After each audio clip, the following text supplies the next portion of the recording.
नमस्कार दोस्तों, आप सभी का स्वागत है आपकी फेवरेट कहानियों के चैनल पर।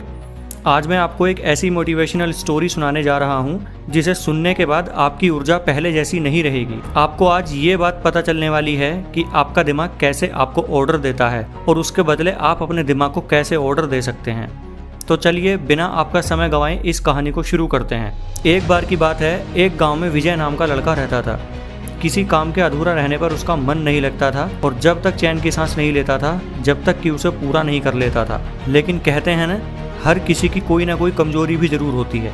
ठीक उसी तरह उसे दौड़ने का बहुत शौक था, लेकिन आज तक कोई भी रेस पूरी नहीं कर पाया था। रेस शुरू होने से पहले ही उसका दिमाग उसको समझाता था कि पहले ही नहीं हो पाया था तो इस बार भी नहीं हो पाएगा। लेकिन एक दिन उसने अपने आप को समय दिया और अकेले में जाकर अपने आप से बात करना शुरू किया।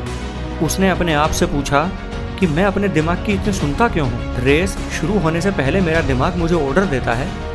क्या ऐसा नहीं हो सकता कि मैं अपने दिमाग को ऑर्डर दूँ? मेरा दिमाग मुझे कंट्रोल करेगा या मैं अपने दिमाग को कंट्रोल करूँगा? उस दिन उसको समझ आ गया कि जो काम आज तक नहीं हुआ वो अब कैसे पूरा होगा। अगले दिन ही रेस फिर से शुरू होने वाली थी। इस बार उसने ठान लिया कि चाहे जो हो जाए मैं ये रेस ज़रूर पूरी करूँगा। अगले दिन रेस शुरू हुई। सभी ने दौड़ना शुरू किया, विजय ने भी दौड़ना शुरू किया। धीरे धीरे सब विजय से आगे निकलने लगे और विजय को थकान होने लगी। तभी उसके दिमाग से एक आवाज़ आने लगी कि थक गया यार, अब नहीं दौड़ा जाएगा। लेकिन विजय जानता था कि उसका दिमाग रुकना चाहता है, ना कि उसके पैर। उसने खुद से कहा रुकना तो वही है जहाँ रेस खत्म होगी। लेकिन उसको थकान ज़्यादा होने की वजह से उसकी रफ्तार कम हो गई। उसके दिमाग में फिर एक बार ऐसा माहौल बना कि अब तो शरीर भी थक गया, अब तो रुकना ही पड़ेगा।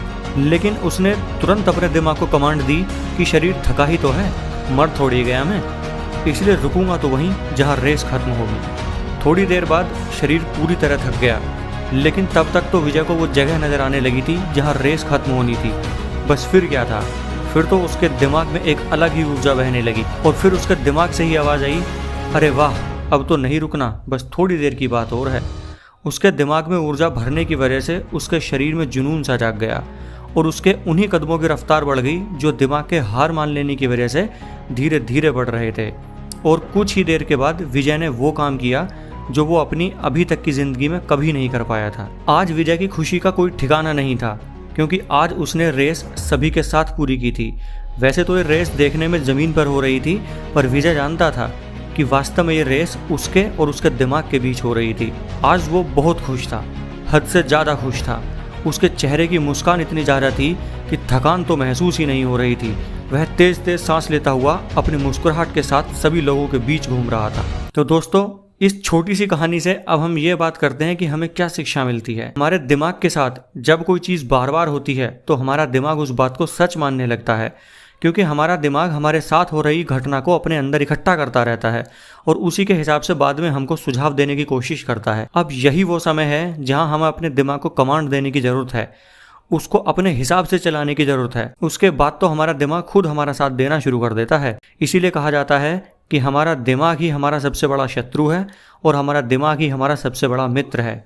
इसलिए आज ही डिसाइड कीजिए कि कौन किसको कंट्रोल करेगा, आपको दिमाग या दिमाग को आप। दोस्तों, मैंने आपका ज़्यादा समय नहीं लिया और इस मोटिवेशनल स्टोरी को कम से कम शब्दों में समेटने की कोशिश की है, जो कि मैं कर पाया। अगर इस कहानी ने आपको जरा सा भी सोचने पर मजबूर किया है तो इसका मतलब ये कहानी आपके लिए प्रेरणादायक रही होगी। तो कैसा रहेगा अगर आप इस कहानी को अपने घर में उन बच्चों को भी शेयर करें जिनको ऐसी कहानियों के माध्यम से ऐसे मोटिवेशन की सबसे ज़्यादा ज़रूरत है। इससे पहले कि समाज की घटिया और दकियानूसी सोच के सामने वो अपनी अच्छी सोच और सूझबूझ का इस्तेमाल न कर पाएँ। साथ ही इस चैनल को सब्सक्राइब करने में कोई नुकसान तो आपका होगा नहीं, क्योंकि समय समय पर ऐसी कहानियाँ आपके लिए इस चैनल पर अपलोड की जाएंगी जो आपकी फेवरेट होंगी और अच्छी सोच के लिए जिम्मेदार होंगी।